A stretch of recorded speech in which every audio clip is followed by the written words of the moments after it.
He was an analyst at Goldman Sachs who built a hedge fund and then sold it, and then used his trading algorithm to build it up to $500 million. She was hot and slept with him for a while and then stopped and started sleeping with other people and playing tennis and having Botox, and she's going to get half. Like, that's incredible. Like, do you know what he had to do to get that? And what she had to, I'll that guy for $200 million. Are you kidding me? Like, that's insane. That's incredible. I'm not saying that this is the rules of the game, but you can't argue that that's not easier than going to Harvard. Divorce has become incredibly hilarious and fraught. Sometimes you have to stand back and look at things to get the real perspective on what it is. Sure. And sometimes you look back at marriage. So when was it invented? 2000 BC. And the life expectancy of humans back then was 18 years old. Yeah. And marriage was created for land ownership and things like that. Yeah. And if you're going to die in your early 20s or whatever, then getting married at 16, 18 makes sense. Well, I think there's a distinction that has to be made between pair bonds and marriage, right? Marriage is a government concept. Marriage is a contract. Marriage is a legal status.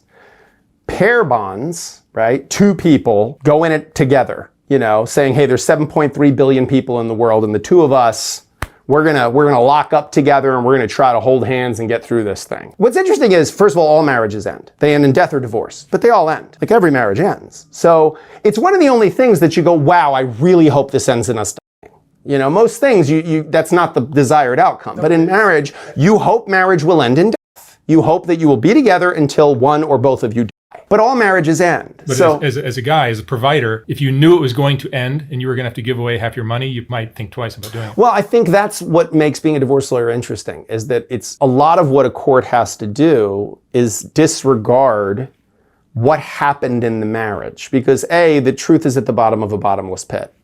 Like, you're never going to get there. He's his secretary. Right, because you are not sleeping with me anymore. I have a client whose wife acknowledges she didn't sleep with him for 6 years. What did you think was going on if you didn't sleep with him for 6 years? Delegate. You've delegated that responsibility. If you don't want to have sex with him, that's okay. No one should force you to have sex with this person. Let him go have sex with someone else. You don't want to do the laundry? Hire someone to do the laundry. If you don't want to mow your own lawn, hire someone to mow the lawn. Delegate that responsibility. And this guy wasn't even sleeping around. He was going to those job places, where you get a massage and you get the most pathetic thing in the world, the most innocuous thing in the world. He didn't have a girlfriend. There was no love involved. He was getting off for $50. Like, that's sad. Like, I mean, first of all, jobs, like, that's an outdated technology. That's like a Betamax. Who even does that anymore? But he was doing this, and he just thought, okay, that's fine.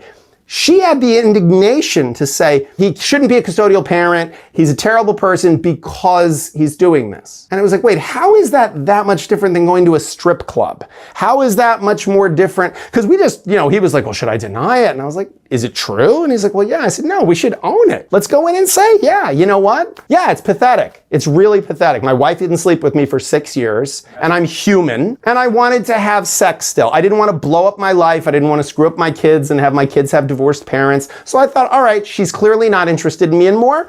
I'm not going to have a girlfriend and get caught up in all the things where people could get hurt and there's feelings and fatal attraction and stuff. I'm just going to go. It'll be transactional, like going to a strip club or anything else. And is it a little pathetic that I'm a guy who makes $1 million a year in finance and I'm paying someone $50 to jack me off? Yeah, that's kind of pathetic, but you know what? I figured out, but to suggest that means I'm a bad parent, that has nothing to do with my parenting at all, period. And thankfully, the judge agreed with me on that one. If you break it down fundamentally, 56% of marriages end in divorce. That's the ones that end in divorce. What percentage stay together for the kids? Or because they don't want to give away half their shit? Another 10%? That's conservative. Conservative. But let's say 20% then, okay? That's at least right. You now have a technology that fails 76% of the time. That's insane.